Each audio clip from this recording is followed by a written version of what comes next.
엄마 미쳤어. 당장 문 안 열어? 나 지금 빚쟁이들한테 쫓긴다고.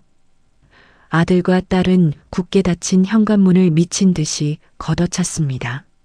시장 바닥에서 피땀 흘려 키워낸 자식들이 병든 어미를 요양원에 버리고 전 재산을 빼돌리려 했죠. 하지만 녀석들은 꿈에도 몰랐을 겁니다. 제가 치매에 걸린 척 연기하며 이 모든 판을 뒤집을 준비를 해왔다는 사실을요.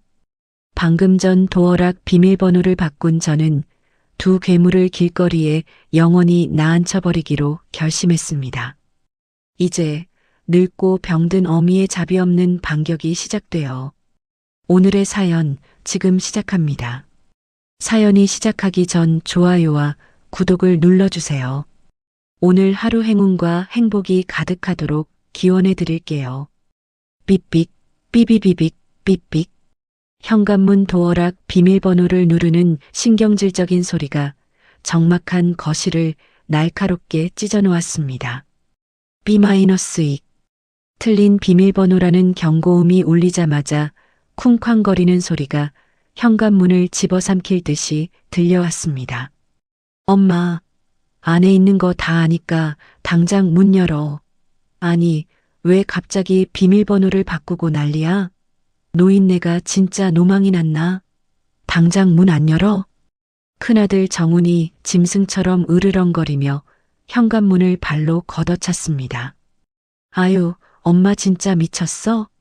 우리가 뭐 길바닥에 나앉으래? 밥 제때 딱딱 나오고 텔레비전 다 나오는 최고급 요양원으로 모신다는데 도대체 왜 이러는 건데? 고집 좀 그만 부려. 딸 유리가 신경질적인 목소리로 악을 쓰며 현관문을 주먹으로 쾅쾅 내리쳤습니다. 당장 문 열어. 어차피 엄마 혼자 살지도 못할 집 빨리 팔아서 우리 남매 돈이나 공평하게 나누자니까. 내 숨통 끊어지는 꼴 보고 싶어서 이래. 문 부수기 전에 빨리 열어. 정훈이 현관문 손잡이를 미친 듯이 철컥거리며 소리를 질렀습니다. 저는 방금 바꾼 도어락 번호판을 차가운 거실 바닥에 앉아 멍하니 바라보았습니다. 엄마, 내 말 안 들려? 귀 먹었어? 나 지금 빚쟁이들한테 쫓겨서 중내 산해하고 있다고. 내가 죽어야 속이 시원하겠어? 당장 이 집 팔아서 내 빚부터 갚아야 살 거 아니야. 엄마가 자식 죽는 꼴을 봐야겠냐고. 정훈이 이제는 현관문에 몸을 부딪히며 쿵쿵 소리를 냈습니다. 오빠 좀 비켜봐. 안 되겠다. 내가 지금 112에 당장 경찰 부를 거야. 치매 걸린 노인네가 문 꽉 잠그고 행패 부린다고 싹 다 신고해 버릴 테니까 알아서 해. 유리가 핸드폰을 꺼내드는 소리가 문 밖에서 선명하게 들렸습니다.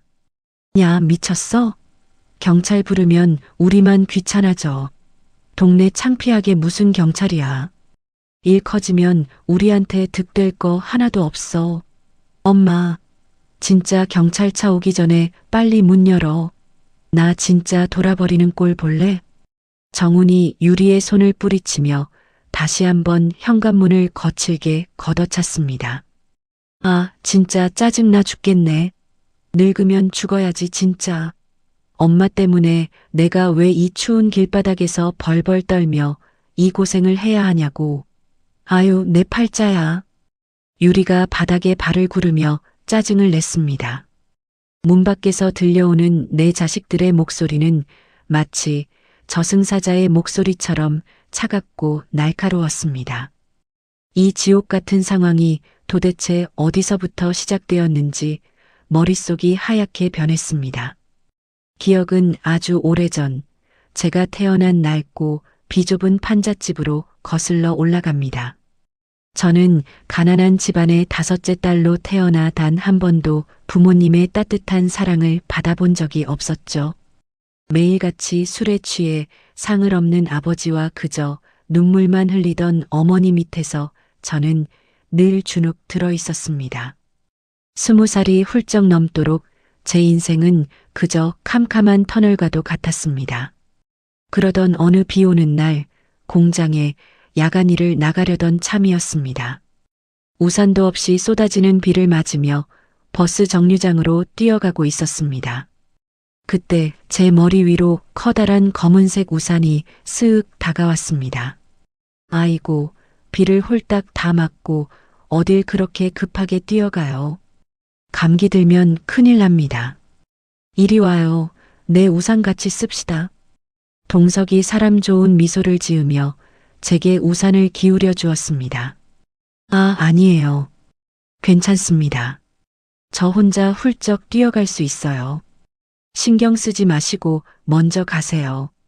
제가 몸을 움츠리며 빗속으로 다시 나가려 하자 동석이 제 어깨를 살짝 감싸 안았습니다. 에이, 그러다 독감 걸리면 약값이 더 들어요. 고생할까봐 그러지. 저기 버스 정류장까지 코앞인데 뭘 그래요? 자, 얼른 이쪽으로 붙어서 같이 갑시다. 동석의 어깨 한쪽이 비에 흠뻑 젖어가는 것도 모른 채 저는 난생 처음 누군가의 따뜻한 온기를 느꼈습니다. 그날 이후 동석은 매일같이 버스 정류장에서 저를 기다렸습니다. 오늘도 공장에 밤일하러 가는 길이요? 얼굴이 헬쑥한데 밥은 제대로 챙겨 먹고 다니는 거요? 동석이 각 구운 붕어빵 봉지를 제 손에 쥐어주며 물었습니다. 네, 대충 챙겨 먹었어요. 매번 이렇게 정류장에서 안 기다리셔도 되는데 저한테 돈 쓰지 마세요. 미안해서 어떡해요. 제가 고개를 숙이며 수줍게 대답했습니다. 미안하긴 뭐가 미안해요. 내가 당신 좋아서 매일같이 기다리는 건데 나랑 남은 평생 같이 삽시다. 내가 당신 눈에 눈물 안 나게 비 오는 날마다 평생 우산 씌워줄게. 나랑 결혼합시다. 동석이 제 두 손을 꼭 잡으며 진지한 눈빛으로 말했습니다. 동석은 제게 처음으로 가족이라는 이름의 따뜻함을 알려준 유일한 빛이었습니다. 우리는 단칸방에 비닐장판을 깔고 소박한 밥상을 마주하며 부부의 연을 맺었습니다. 하지만 그 행복은 그리 오래가지 않았습니다. 큰아들 정훈이가 태어나고 갓 100일이 지났을 무렵이었습니다. 여보, 나 오늘 공사판에 밤샘 작업이 잡혀서 집에 많이 늦을 것 같아. 나 기다리지 말고 우리 정훈이 안고 먼저 따뜻하게 자고 있어. 알았지? 동석이 흙먼지 묻은 작업복을 입고 현관을 나서며 손을 흔들었습니다. 밖에 비도 많이 오는데 미끄러지지 않게 발밑 조심해요. 그리고 저녁은 굶지 말고 무조건 든든하게 챙겨 먹고요. 알았죠? 제가 정훈이를 품에 안고 동석의 뒷모습을 배웅했습니다. 그것이 동석과의 마지막 인사였습니다. 새벽에 걸려온 전화 한 통은 제 세상을 완전히 무너뜨렸습니다. 동석이 공사 현장에서 추락사고로 허망하게 세상을 떠난 것입니다. 남편의 차가운 시신 앞에서 저는 제대로 울지도 못했습니다. 여보, 아이고 여보. 이렇게 눈 감으면 어떡해. 눈 좀 떠봐 여보. 이제 겨우 100일 지난 우리 핏덩이 정훈이랑 내 뱃속에 있는 유리는 어떡하라고. 우리 식구 밥은 누가 먹여 살리라고 당신 혼자 이렇게 눈을 감아. 아이고 내 팔자야. 제가 동석의 차가운 뺨을 부여잡고 오열했습니다. 세상을 원망할 틈도 없었죠. 당장 젖먹이 아들과 뱃속에 있던 딸 유리를 굶기지 않으려면 밖으로 나가야만 했습니다. 저는 남편의 사망보상금으로 받은 얼마 안 되는 돈을 털어 시장 바닥에 작은 채소 자판을 버렸습니다. 한겨울 매서운 칼바람에 손등이 쩍쩍 갈라져 피가 나도 고무장갑 하나 살 돈이 아까워 맨손으로 배추를 씻었습니다. 아줌마, 이거 무 하나에 얼마씩 받아요? 영 싱싱하지가 않네. 지나가던 손님이 멈춰서서 물을 툭툭 건드리며 물었습니다. 아이고 손님, 그 무가 얼마나 달고 맛난데요. 딱 1,000원만 주고 가져가요. 내가 인심 써서 덤으로 이쪽 대파도 팍팍 얹어줄 테니까 애누리하지 말고 그냥 가져가요. 제가 꽁꽁 언 손을 비비며 억지 웃음을 지었습니다. 하루 종일 밖에서 떨다가 집에 돌아오면 남은 찬밥에 물을 말아 훌훌 마시는 게 제 유일한 끼니였습니다. 엄마, 나 배고파. 맘마 빨리 줘, 맘마. 방 안에서 정훈이가 칭얼거리며 제 옷자락을 잡아당겼습니다. 아이고, 우리 똥강아지 배가 홀쭉해졌네. 배 많이 고팠어? 뚝 그치고 조금만 기다려봐. 엄마가 우리 아들 입에 쏙 들어가게 맛있는 계란말이 후딱 해줄게. 제가 부르튼 손으로 정훈이의 볼을 비비며 달랬습니다. 유리도 제 등 뒤에 엎드려 까르르 웃음을 터뜨렸습니다. 내 입에 들어가는 것은 없어도 아이들 입에 따뜻한 밥이 들어가는 것만 보면 배가 불렀습니다. 아이들을 위해서라면 제 뼈가 으스러져도 좋다고 생각했습니다. 그렇게 제 피와 땀, 눈물로 정훈이와 유리를 키워냈습니다. 엄마, 안에 뻔히 있는 거 다 아니까 쉬하지 말고 당장 문 열어. 내가 진짜 이 망할 놈의 문짝 다 박살내고 쳐들어가기 전에 빨리 열라고. 정훈의 목소리가 과거의 기억을 산산조각 내며 현실로 저를 끌어내렸습니다. 쾅! 쾅! 쾅!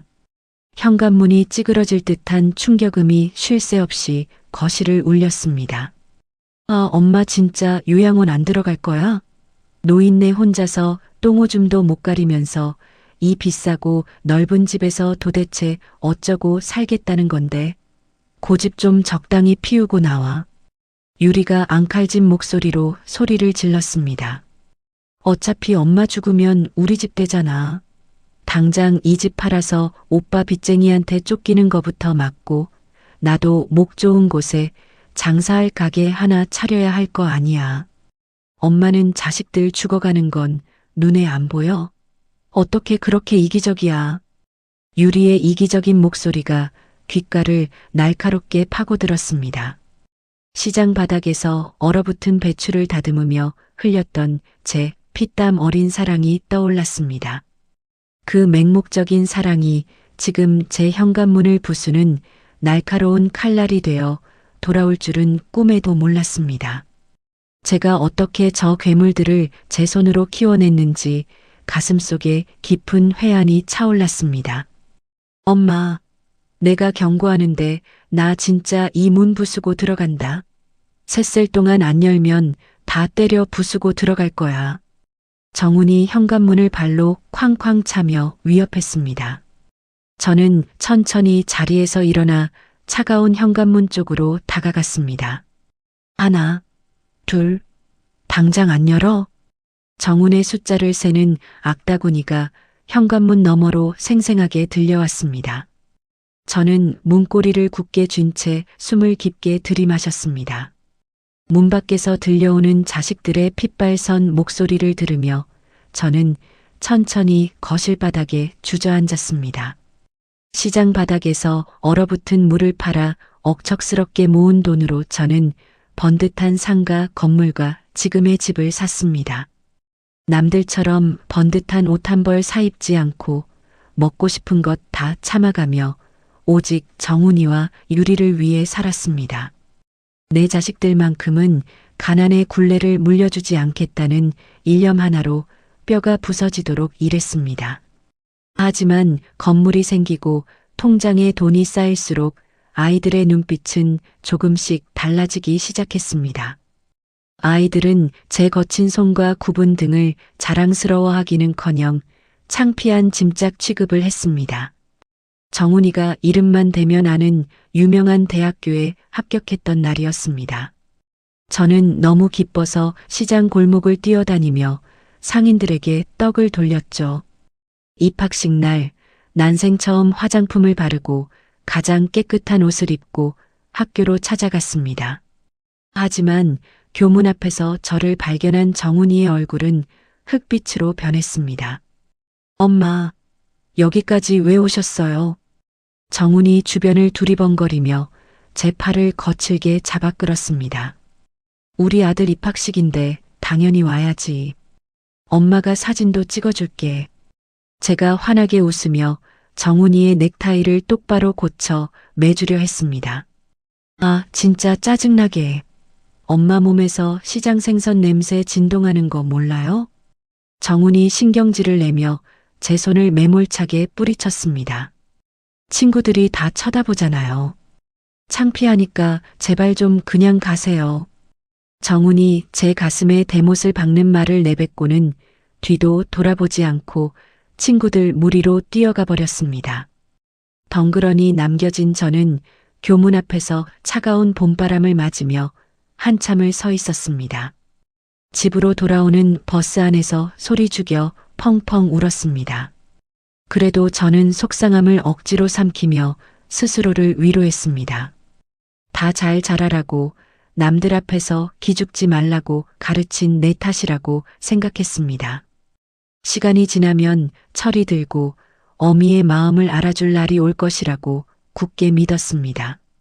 하지만 딸 유리 역시 오빠와 똑같은 괴물로 자라났습니다. 유리는 언제나 텔레비전에 나오는 연예인들이 입는 비싼 옷과 가방만 찾았습니다. 엄마, 이번에 새로 나온 이 가방 꼭 사주세요. 친구들은 다 가지고 있단 말이에요. 유리가 화장대 위에 비싼 백화점 전단지를 툭 던지며 입을 삐죽거렸습니다. 유리야, 학생이 무슨 이렇게 비싼 가방이 필요해. 저번 달에도 구두 샀잖아.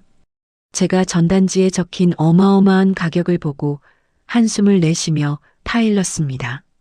아, 진짜 엄마는 맨날 돈 타령이야. 상가 건물에서 월세도 꼬박꼬박 나오면서 왜 나한테만 짠돌이처럼 굴어요? 유리가 방문을 거칠게 닫고 들어가며 소리를 질렀습니다. 자식들이 돈을 요구할 때마다 저는 심장이 타들어가는 것 같았지만 결국 그들이 원하는 대로 지갑을 열고 말았습니다.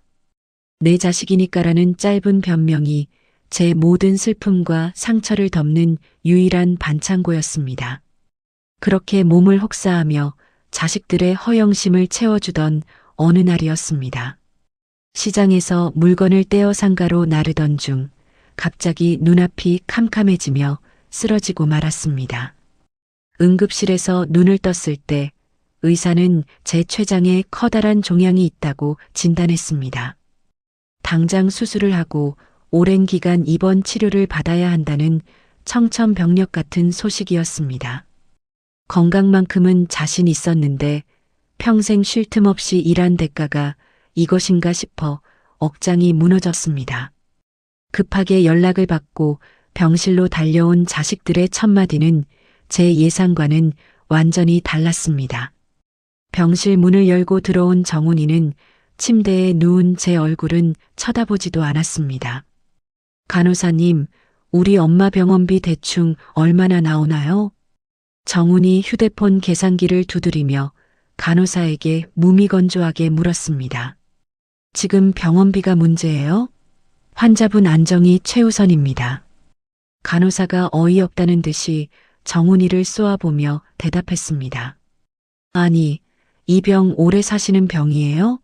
수술하면 완치는 되는 건가요? 정훈이 인상을 구기며 간호사를 향해 따지듯이 캐물었습니다.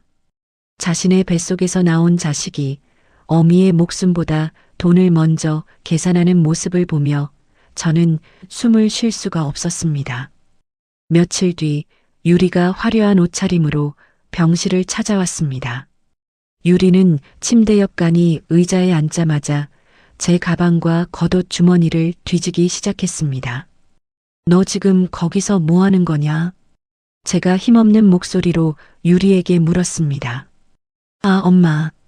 엄마 집 화장대에 있던 금반지랑 목걸이, 그리고 통장들 제가 싹 다 챙겨왔어요.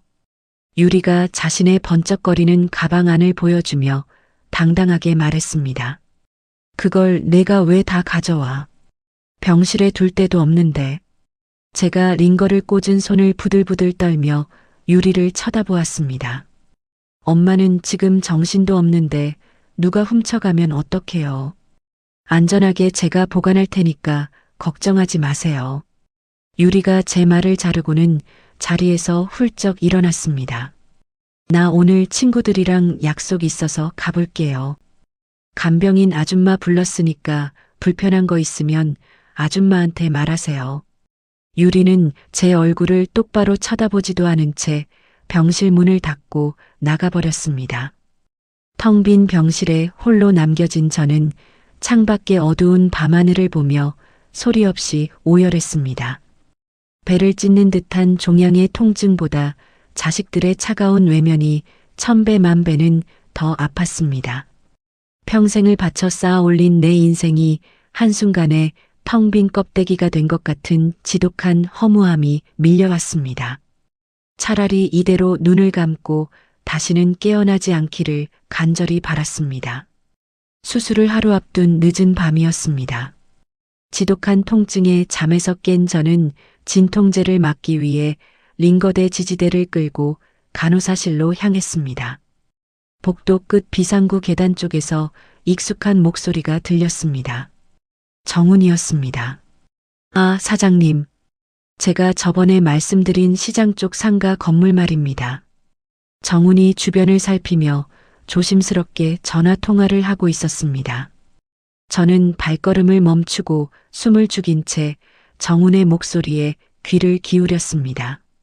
네, 금매로 내놓으면 시세보다 얼마나 더 받을 수 있나요? 최대한 빨리 현금으로 돌리고 싶어서요.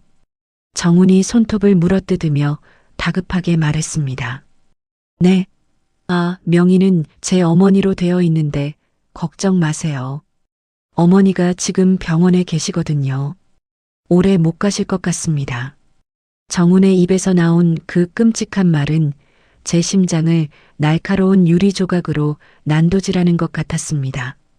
제가 인감이랑 서류 다 가지고 있으니까 계약만 빨리 진행해 주세요. 네, 수고하세요. 정훈이 통화를 마치고 휘파람을 불며 비상구 문을 열고 나갔습니다. 저는 차가운 복도 벽에 기대어 주저앉고 말았습니다. 어미의 죽음을 기다리며 건물을 팔아넘길 궁리를 하는 아들의 모습이 머릿속을 맴돌았습니다. 가슴이 너무 아파 비명조차 나오지 않았습니다. 차가운 복도 벽에 기대어 밤을 지새운 저는 다음 날 아침 텅 빈 눈으로 천장만 바라보고 있었습니다. 수술실로 들어가기 직전 정훈이와 유리가 병실로 들어왔습니다. 엄마, 수술 잘 받고 오세요. 정훈이 영혼 없는 목소리로 건조하게 말했습니다. 수술 끝나면 내가 맛있는 거 사올게. 유리 역시 휴대폰 화면에서 눈을 떼지 않은 채 건성으로 덧붙였습니다. 저는 아무런 대답도 하지 않은 채 눈을 감아버렸습니다. 수술은 길고 고통스러웠고 회복 과정은 지옥 그 자체였습니다. 배에 꽂힌 여러 개의 관과 쉴 새 없이 밀려오는 통증 속에서 저는 간신히 숨만 붙어 있었습니다. 그런데 제가 중환자실에서 일반 병실로 옮겨진 지 며칠 지나지 않은 어느 날이었습니다. 목이 말라 물을 마시려는데 병상 머리맡에 둔 물통이 비어 있었습니다.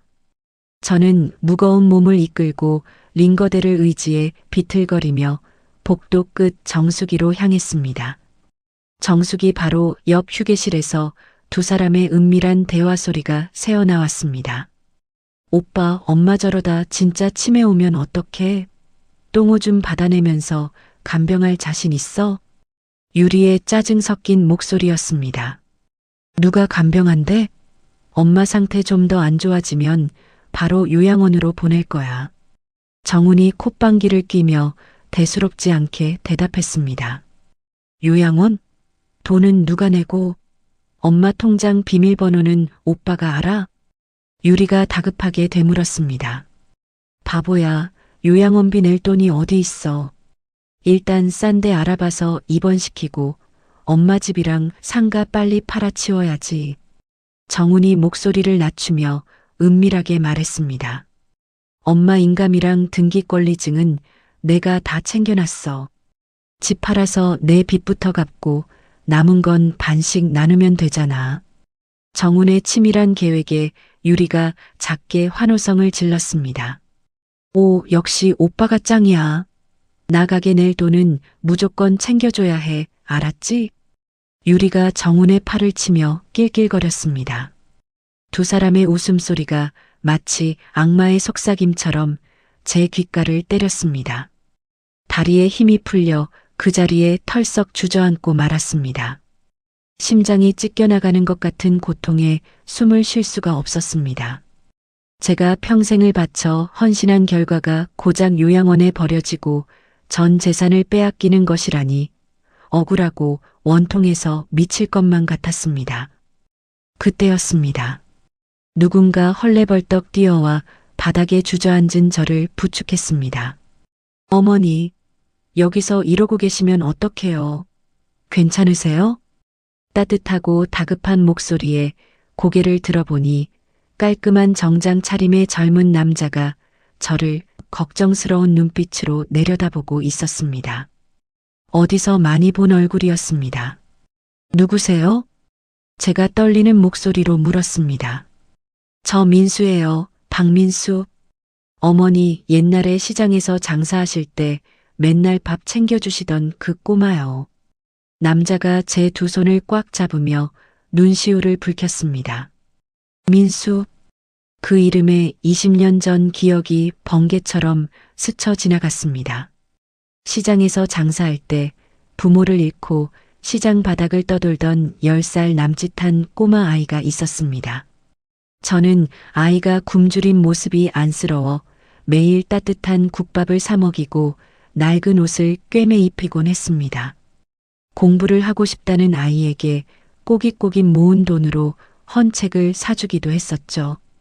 그 꼬마가 이렇게 장성하여 번듯한 어른이 되어 제 앞에 나타난 것입니다. 민수야, 내가 어떻게 여기에? 제가 믿기지 않는다는 듯이 민수의 얼굴을 어루만졌습니다. 제가 이 병원 의료 소송 사건을 맡아서 변호사로 일하고 있거든요.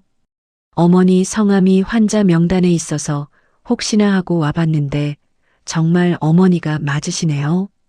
민수가 벅찬 목소리로 대답하며 제 휠체어를 가져와 저를 앉혔습니다.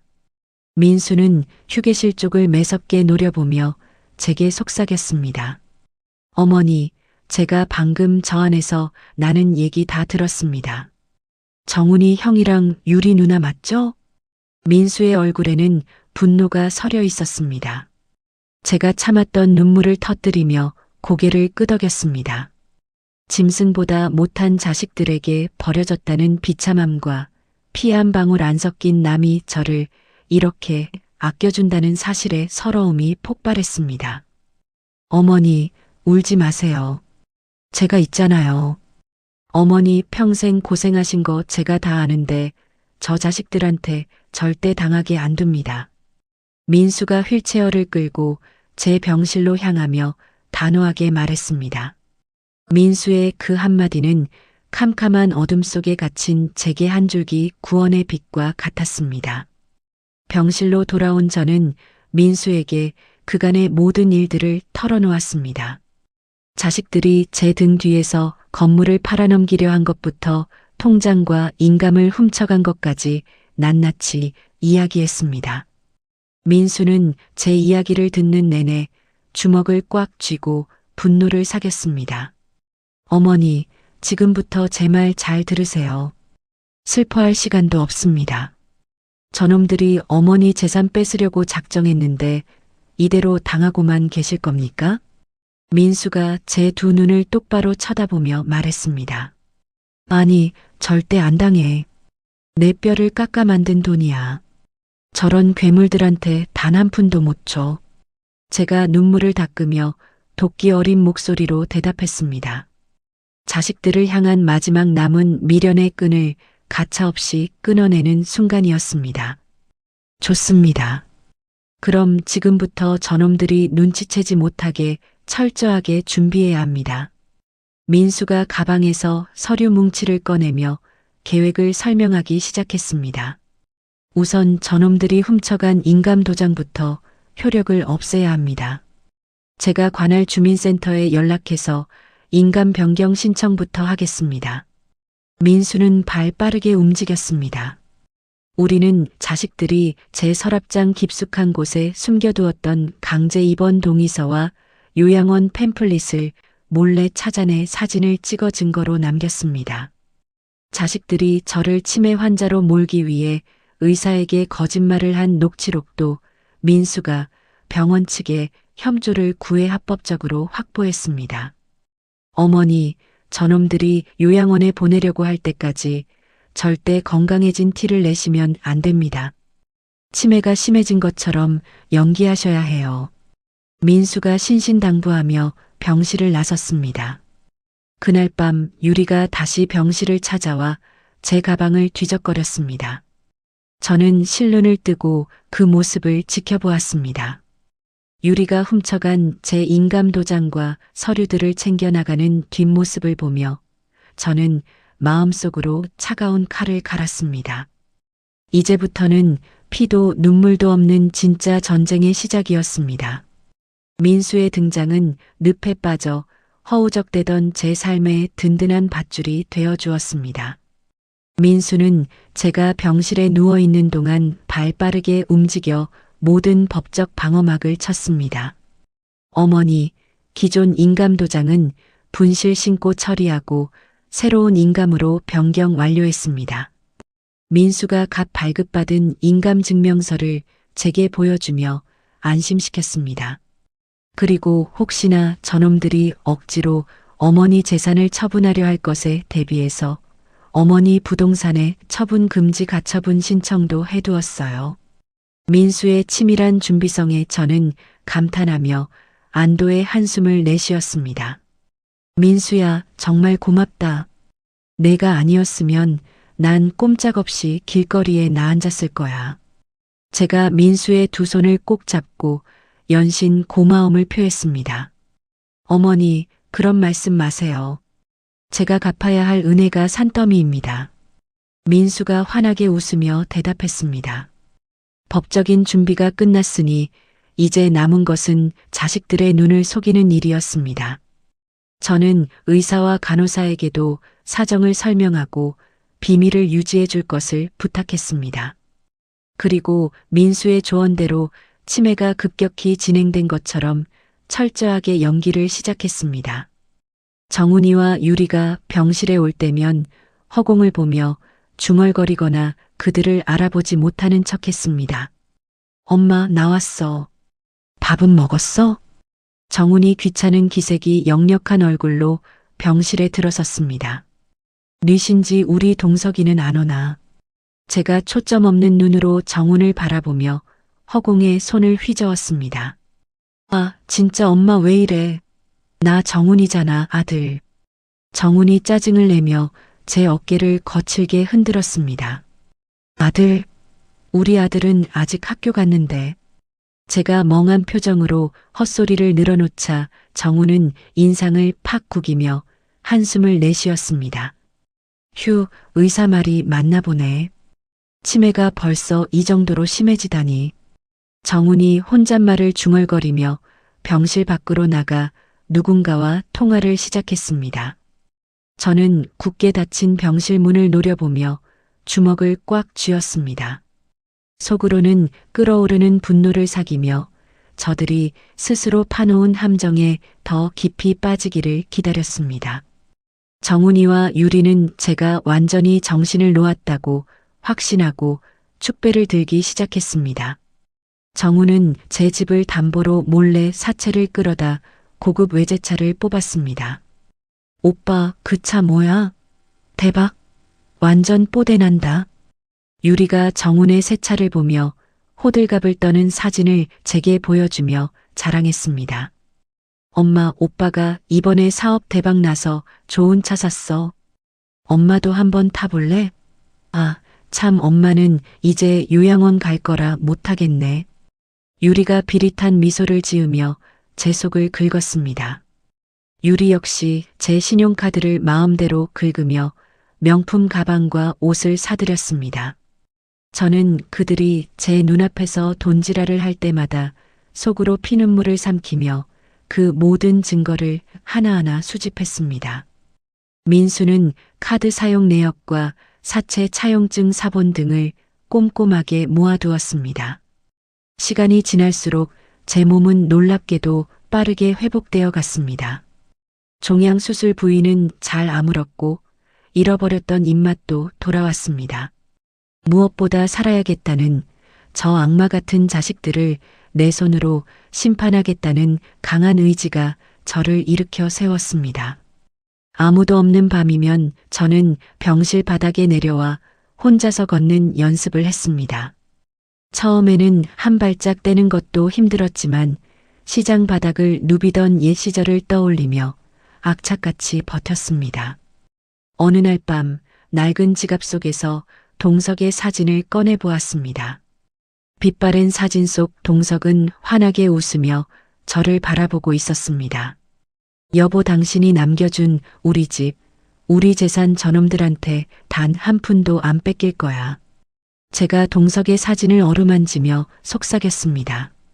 당신 목까지 내 권리 똑똑히 챙길 테니까 하늘에서 지켜봐줘. 눈물이 볼을 타고 흘렀지만 마음만은 그 어느 때보다 단단해졌습니다.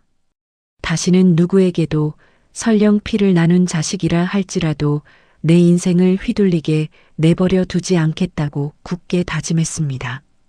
마침내 정훈이와 유리가 입을 맞춰 저를 요양원으로 보내기로 한 디데이가 다가왔습니다. 엄마, 내일 좋은 병원으로 모실 거니까 짐 싸놓고 기다려.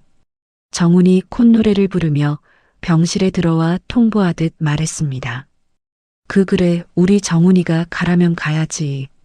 제가 힘없이 고개를 끄덕이며 마지막 연기를 펼쳤습니다. 아줌마, 내일 아침 일찍 퇴원 수속 밟을 거니까 엄마 짐 꼼꼼하게 챙겨놔요. 유리가 간병인에게 소리를 빽 지르고는 정훈과 함께 병실을 나갔습니다. 그들의 뒷모습이 완전히 사라지자 저는 서서히 몸을 일으켜 세웠습니다.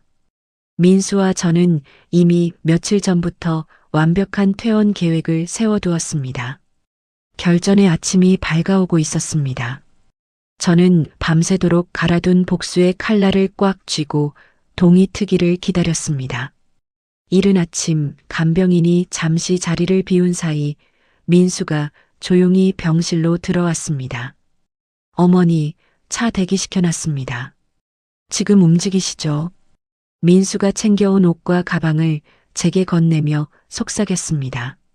저는 링거 바늘을 망설임 없이 뽑아버리고 민수가 가져온 겉옷을 챙겨 입었습니다.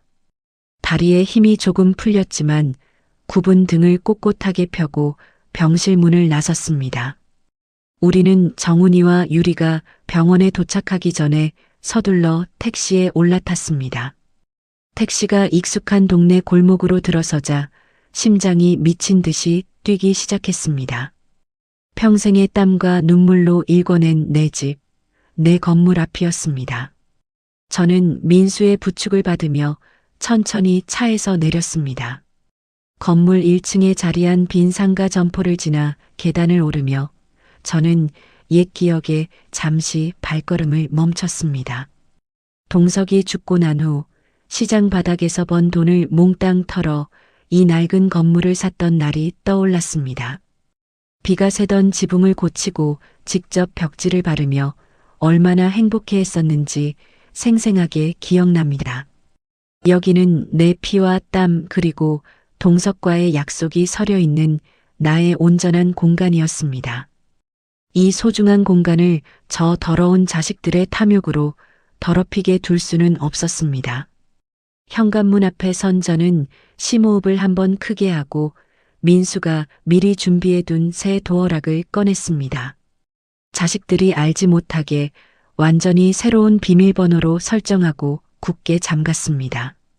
집 안으로 들어서자 퀴퀴한 냄새 대신 익숙한 내 집 냄새가 마음을 편안하게 해주었습니다. 저는 거실 한가운데 서서 집안 곳곳을 둘러보았습니다. 소소하지만 행복했던 시간들이 곳곳에 배어 있었습니다. 그때 요란한 벨소리가 정막을 깼습니다. 어머니, 놈들이 도착했나 봅니다. 민수가 인터폰 화면을 확인하며 제게 눈짓을 했습니다. 화면 속에는 정훈이와 유리 그리고 요양원 관계자로 보이는 남자가 서 있었습니다. 엄마, 안에 있는 거 다 알아. 당장 문 열어. 정훈이 현관문을 쾅쾅 내리치며 악을 쓰기 시작했습니다. 엄마 미쳤어? 도어락 비밀번호는 언제 바꾼 거야? 유리도 질세라 현관문을 발로 걷어차며 소리를 질렀습니다. 저는 천천히 인터폰 앞으로 다가가 마이크 버튼을 눌렀습니다. 누구세요? 제가 얼음장처럼 차가운 목소리로 말했습니다. 인터폰 너머로 제 목소리가 들리자 밖에서 난리를 치던 놈들의 행동이 일순간 멈췄습니다. 엄마 제정신이야? 빨리 문 열어. 오늘 요양원 가는 날이잖아. 정훈이 당황한 기색을 숨기지 못하고 더듬거리며 말했습니다. 내가 왜 요양원을 가? 내 두 발로 멀쩡하게 내 집에 서 있는데. 제가 단호하고 또렷한 목소리로 쏘아붙였습니다. 엄마 치매 아니었어? 의사가 치매라고 했잖아. 유리가 믿을 수 없다는 듯이 소리쳤습니다. 그래, 너희들 눈에는 내가 치매 걸린 미친 노인네로 보였겠지. 그래서 내 인감도장 훔쳐서 집 팔 궁리나 하고 내 카드로 명품 쇼핑이나 하고 다녔니? 제가 놈들이 저지른 만행을 하나하나 읊어주자 문 밖은 쥐 죽은 듯 조용해졌습니다. 너희들이 위조한 그 서류들 다 휴지 조각됐어. 인감도 벌써 새로 다 바꿨다. 제가 쐐기를 박듯 서늘하게 말했습니다. 뭐라고? 엄마 지금 무슨 소리 하는 거야? 정훈이 펄쩍 뛰며 소리를 질렀지만 목소리는 눈에 띄게 떨리고 있었습니다. 내 집에서, 내 건물에서 당장 꺼져. 한 발짝도 들이지 마. 제가 단전에서부터 끌어올린 소리로 호통을 쳤습니다. 엄마, 장난해? 나 이 집 담보로 빚 끌어다 썼단 말이야. 당장 문 안 열어. 눈이 뒤집힌 정훈이 현관문을 부술 기세로 몸을 들이받았습니다. 경찰 부르기 전에 꺼지라고 했다.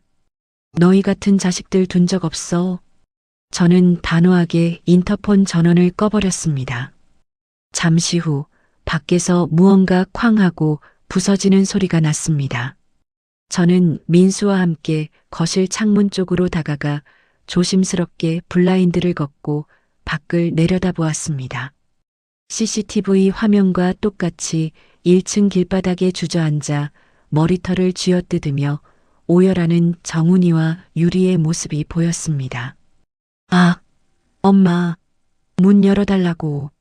정훈이 바닥을 뒹굴며 짐승처럼 울부짖었습니다. 유리는 넋이 나간 표정으로 바닥에 주저앉아 멍하니 현관문 쪽만 바라보고 있었습니다. 자신들이 완벽하게 속였다고 믿었던 어미에게 역으로 철저하게 당했다는 사실에 그들은 완전히 무너져 내렸습니다. 저는 짐짝처럼 길거리에 내쳐진 자식들의 비참한 모습을 내려다보며 묘한 안도감과 카타르시스를 느꼈습니다. 평생 저를 짓누르던 내 자식이라는 이유만으로 모든 것을 희생해야 했던 맹목적인 모성애의 굴레에서 완벽하게 해방되는 기분이었습니다. 가슴속에 응어리져 있던 체증이 한 번에 싹 내려가는 것 같았습니다. 어머니 수고하셨습니다. 이제 진짜 시작입니다. 민수가 제 어깨를 가볍게 토닥이며 말했습니다. 저는 고개를 끄덕이며 밝은 햇살이 쏟아지는 거실 한가운데 섰습니다. 이곳은 이제 완벽한 나의 집, 나의 공간이었습니다. 가장 찬란하고 굳건하게 내 삶의 주인이 된 순간을 온몸으로 만끽하며 저는 비로소 환하게 웃을 수 있었습니다. 자식들을 쫓아낸 통쾌함도 잠시, 며칠 뒤 끔찍한 위기가 곧바로 찾아왔습니다. 한밤중 거실에서 텔레비전을 보고 있는데 갑자기 1층 쪽에서 요란한 파열음이 들렸습니다. 쨍그랑, 쾅쾅, 유리창이 박살나는 소리에 저는 심장이 덜컥 내려앉아 급히 창문 밖을 내다보았습니다. 정훈이었습니다. 정훈이 쇠파이프를 들고 1층 빈 상가 점포의 유리창을 미친 듯이 때려 부수고 있었습니다. 엄마, 당장 나와. 나 죽는 꼴 보고 싶어서 그래. 정훈이 눈을 뒤집어 깐 채 입에 거품을 물고 발악했습니다. 그 옆에는 덩치 큰 남자 서너 명이 험악한 인상을 쓰며 짝다리를 짚고 서 있었습니다. 야, 정훈아. 내 애미가 문 안 열어주면 우리가 부수고 들어갈까? 얼굴에 흉터가 있는 남자가 야구방망이로 바닥을 긁으며 낄낄거렸습니다. 사채업자들이었습니다. 집을 담보로 끌어다 쓴 사채 이자를 감당하지 못한 정훈이 사채업자들에게 쫓겨 결국 이 집까지 끌고 온 것입니다. 오빠 그만해. 동네 사람들 다 본단 말이야. 뒤늦게 달려온 유리가 정훈의 팔을 말리려 했지만 역부족이었습니다. 이거 나 진짜 죽게 생겼다고. 엄마, 당장 집 팔아서 돈 내놔. 정훈이 유리를 거칠게 밀쳐내고 다시 쇠파이프를 휘둘렀습니다.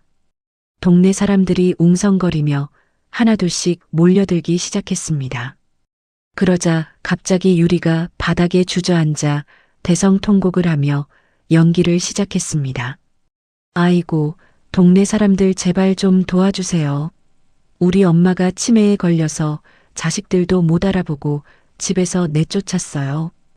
유리가 가짜 눈물을 쥐어짜며 억울하다는 듯이 가슴을 쳤습니다. 어머, 저 집 할머니 치매 걸렸대? 어쩐지 요즘 통 안 보이더라니. 아이고, 자식들이 저렇게 고생하는데 어쩌나. 치매 노인네가 혼자 무슨 고집이람.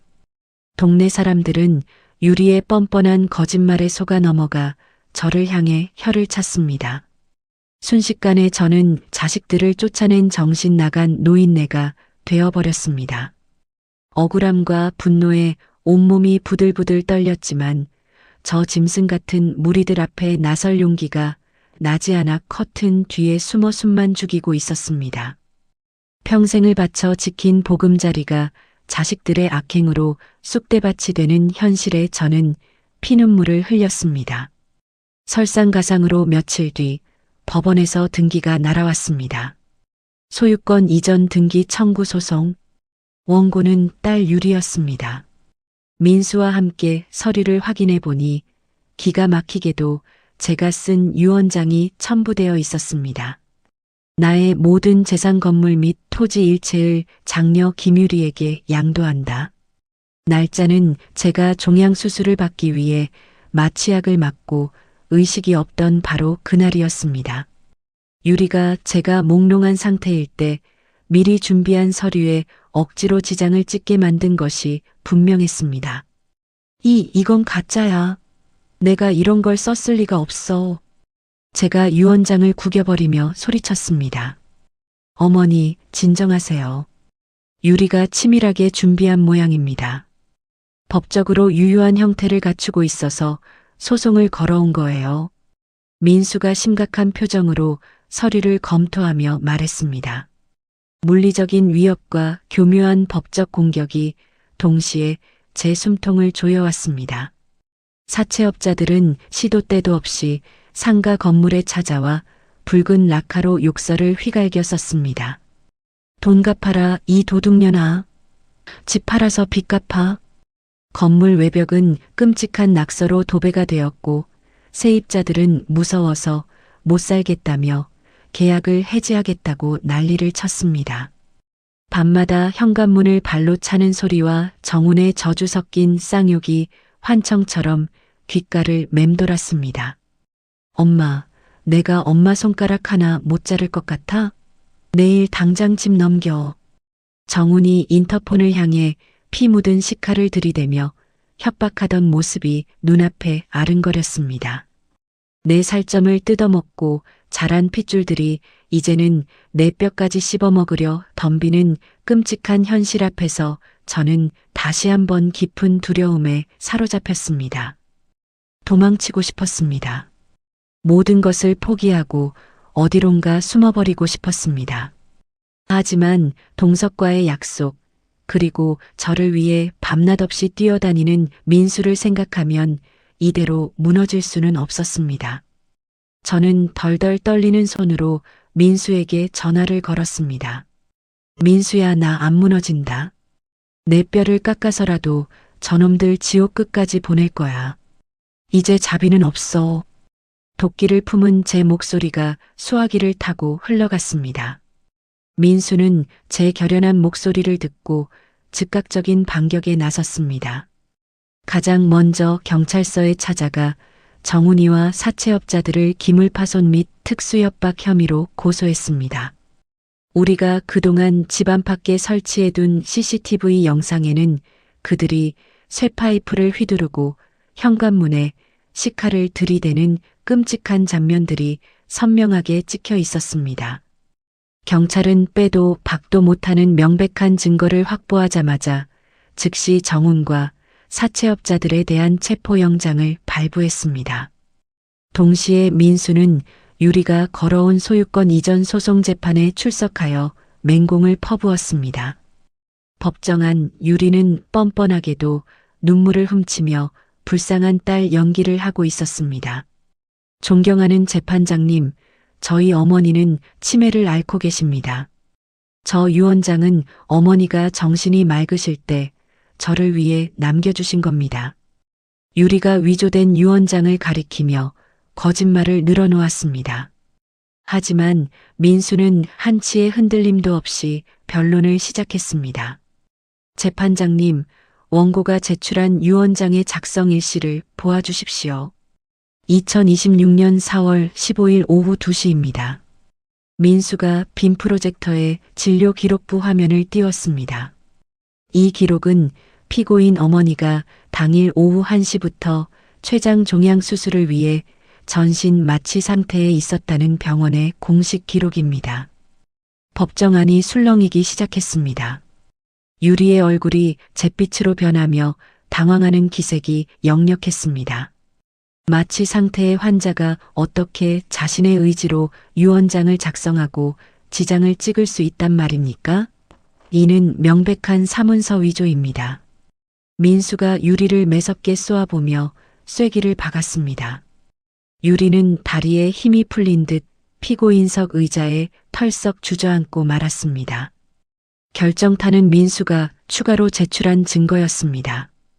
또한 여기 이 녹취록을 들어보십시오. 원고와 그의 오빠가 피고를 불법 요양원에 강제로 감금하려 모의한 내용입니다. 법정안에 정훈과 유리의 끔찍한 대화 내용이 울려 퍼졌습니다. 엄마 싼데 알아봐서 입원시키고 빨리 팔아치워야지. 오빠가 짱이야. 자신들의 목소리가 법정에 울려 퍼지자 유리는 두 손으로 얼굴을 감싸 쥐고 오열하기 시작했습니다. 재판장님, 저건 조작이에요. 제가 한 말이 아닙니다. 유리가 발악하며 소리쳤지만 아무도 그녀의 말을 믿지 않았습니다. 판결 결과는 보나 마나였습니다. 유리의 소송은 기각되었고 오히려 유리는 사문서 위조 및 행사죄로 현장에서 긴급 체포되었습니다.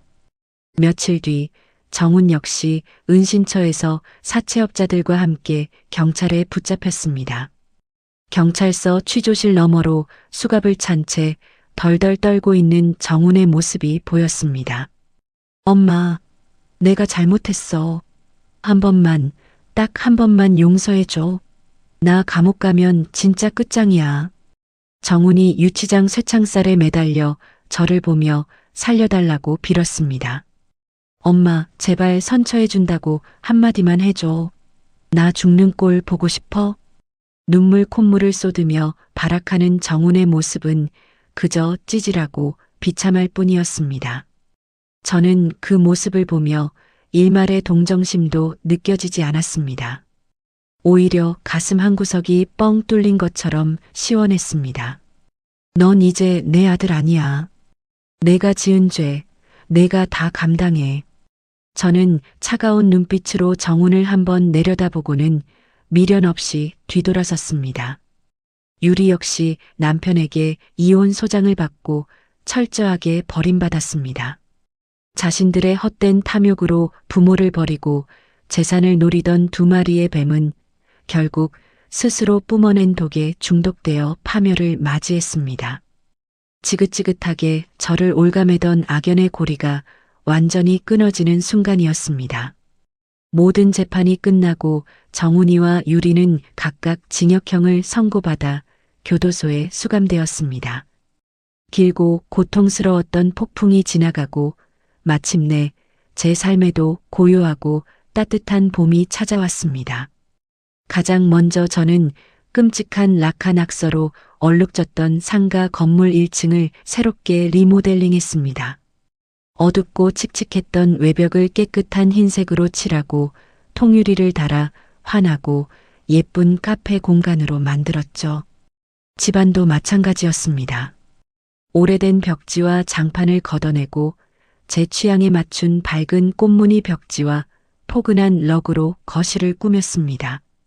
과거의 낡고 우울했던 흔적들을 모두 지워버리자 집안에는 이제 생기 넘치는 기운이 가득 찼습니다. 건강도 눈에 띄게 좋아졌습니다. 늙고 병들어 요양원이나 가야 할 쓸모없는 노인네 취급을 받던 저는 이제 매일 아침 단정한 운동복을 입고 근처 공원을 산책합니다. 시장에서 장사할 때 굽었던 등도 어느새 꼿꼿하게 펴졌고 거울 속 제 얼굴에는 잃어버렸던 환한 미소가 자리 잡았습니다. 저는 더 이상 누군가의 희생양이나 불쌍한 늙은이가 아니었습니다. 내 인생을 스스로 개척하고 지켜낸 당당한 한 사람이었죠.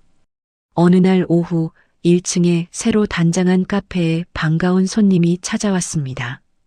민수였습니다. 어머니, 카페가 너무 예쁘네요. 분위기 완전 좋습니다. 민수가 꽃다발을 건네며 환하게 웃었습니다. 민수야, 어서 와. 내 덕분에 내가 이렇게 사람답게 살고 있다. 제가 민수의 손을 꽉 잡으며 따뜻한 차를 내왔습니다. 저는 이제 이 건물에서 나오는 월세의 절반을 내가 운영하는 보육원에 매달 기부할 생각이야. 제가 차를 한 모금 마시며 차분하게 말했습니다. 민수는 깜짝 놀라며 손사래를 쳤지만 저는 단호했습니다. 피가 섞였다고 해서 다 가족은 아니더라. 핏줄을 내세워 내 등골을 빼먹으려던 놈들보다 나를 진심으로 걱정해주고 지켜준 내가 진짜 내 가족이야. 제 말에 민수는 눈시울을 붉히며 고개를 끄덕였습니다. 진정한 가족의 의미는 혈연이 아니라 서로를 아끼고 존중하는 마음에 있다는 것을 저는 뼈아픈 시련을 통해 깨달았습니다. 가끔 교도소에서 정훈이와 유리가 면회를 와달라거나 영치금을 넣어달라는 편지를 보냅니다. 하지만 저는 눈길 한 번 주지 않고 곧바로 파쇄기에 넣어버립니다. 그들은 이미 제 삶에서 완전히 지워진 타인일 뿐입니다. 주말에는 꽃을 한 다발 사들고 동석이 잠들어 있는 납골당을 찾았습니다. 여보, 나왔어. 제가 동석의 사진 앞에 국화꽃을 놓으며 미소 지었습니다. 당신 없이, 자식 없이도 나 혼자 아주 당당하게 잘 살고 있어. 당신이 남겨준 집도 내가 끝까지 잘 지켜냈어. 사진 속 동석은 늘 그렇듯 따뜻한 미소로 저를 반겨주는 것 같았습니다. 이제 더 이상 억울해하지도 않고 슬퍼하지도 않을 거야. 남은 내 인생 온전히 나만을 위해서 살 테니까 지켜봐줘. 납골당을 나서는 제 발걸음은 깃털처럼 가벼웠습니다. 따뜻한 봄 햇살이 내리쬐는 카페 창가에 앉아 거리를 지나는 사람들을 바라봅니다. 비록 남편을 일찍 잃고 가난과 싸우며 자식들에게 배신당하는 기구한 삶이었지만 저는 묵묵하고 정직하게 살아온 제 인생을 온전히 긍정하게 되었습니다. 타인의 기준이나 자식이라는 헛된 정에 흔들리지 않고 스스로를 지켜낸 단단한 마음이 결국 가장 날카롭고 강한 무기가 되어 저를 구했습니다. 앞으로 제게 남은 하루하루는 누구에게도 빼앗길 수 없는 저만의 특권입니다. 빛바랜 회색빛이었던 제 인생이 이제는 가장 눈부시고 화려한 색으로 빛나고 있습니다. 저는 흔들림 없이 가장 찬란한 제 삶의 주권자로 살아갈 것입니다. 지금까지 참으로 길고 기구했던 제 이야기를 들어주셔서 감사합니다. 내 배 아파 낳은 자식들에게 배신당했을 때는 세상이 모두 무너져 내리는 것만 같았습니다. 하지만 그 끔찍했던 시련의 시간들이 오히려 맹목적인 굴레를 벗어던지고 저를 진짜 제 인생의 주인으로 만들어 주었습니다. 피를 나눈 가족이라 할지라도 나의 희생을 당연하게 여기고 짓밟으려 한다면 때로는 단호하게 끊어낼 용기도 필요하다는 것을 뼈저리게 배웠습니다. 혹시 지금 이 순간에도 가족이라는 이름 아래 상처받고 홀로 눈물 찢는 분이 계시다면 감히 말씀드리고 싶습니다. 스스로를 갉아먹는 자책은 이제 그만 내려놓으세요. 여러분은 그 누구보다 귀하고 소중한 사람입니다. 타인을 위해 깎여나가는 잿빛 삶이 아니라 오롯이 스스로를 위해 화려하게 빛나는 삶을 당당하게 살아가시길 바랍니다. 모진 비바람이 지나간 제 삶에 다시 따뜻한 봄이 찾아온 것처럼 여러분의 앞날에도 눈부신 햇살만 가득하기를 진심으로 응원하겠습니다. 이야기를 끝까지 들어주신 분이 계시다면 잘 들었다고 댓글 하나만 남겨주세요. 감사합니다.